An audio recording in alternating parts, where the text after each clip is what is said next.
তাহলে আমরা কাজ করার সময় আমাদের অনুপাতটা দেওয়ার উদ্দেশ্য আছে অনুপাত থেকে হেল্প নেব। তাহলে আমি আগে ওই জায়গা থেকে শুরু করি। দেওয়া আছে কত, দুইটি সংখ্যার অনুপাত কত, দুইটি সংখ্যার অনুপাত আছে 3:4, 3:4। তাহলে এখান থেকে মনে করে নেওয়া যাবে, দেখো তো এ জায়গা থেকে মনে করে নেওয়া যাবে। এখানে তো অনুপাত দেওয়া আছে, আমি যদি এরকম লিখি যে মনে করি সংখ্যা দুইটি, এই সংখ্যা দুটি তো এক্স ওয়াই দিয়ে করা যাবে, অথবা আমি এই জায়গায় হেল্প নিতে পারি না, যেহেতু অনুপাত আকারে দেওয়া আছে। আমি একটা ধরলাম 3x আর একটা ধরলাম 4x, ধরা যাবে কি?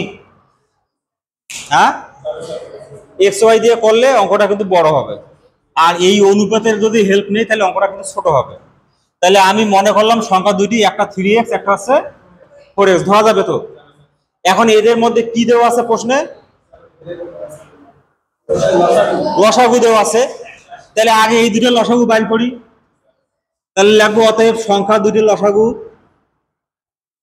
সংখ্যা দুইটির লসাগু কত হয় দেখো তো, 3x এবং 4x এর লসাগু,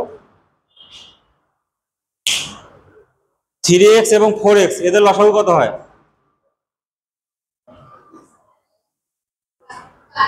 12x হয়। তাহলে আমি লিখে দিলাম 12x, যাবে লেখা? এখন লেখা যাবে না শর্ত মতে। এই 12x সমান কত দেওয়া আছে? 180। আচ্ছা 180 যাবে তো লেখা? তাহলে এখান থেকে আমি x বাইর করি। তাহলে 180 ভাগ হচ্ছে 12 কত হয়? 15। তাহলে x আমার বের হয়ে গেল। তাহলে এখন সংখ্যা দুটি বের করা যাবে না? অতএব একটি সংখ্যা কত, কি সমস্যা? তাহলে অতএব একটি সংখ্যা হচ্ছে কত, 3x, তার মানে 3 ইন্টু হচ্ছে 15 অর্থাৎ 45, এবং অপরটি কত, 4x, তাহলে 4 ইন্টু 15 60। বোঝো নাই? সহজ ছিল।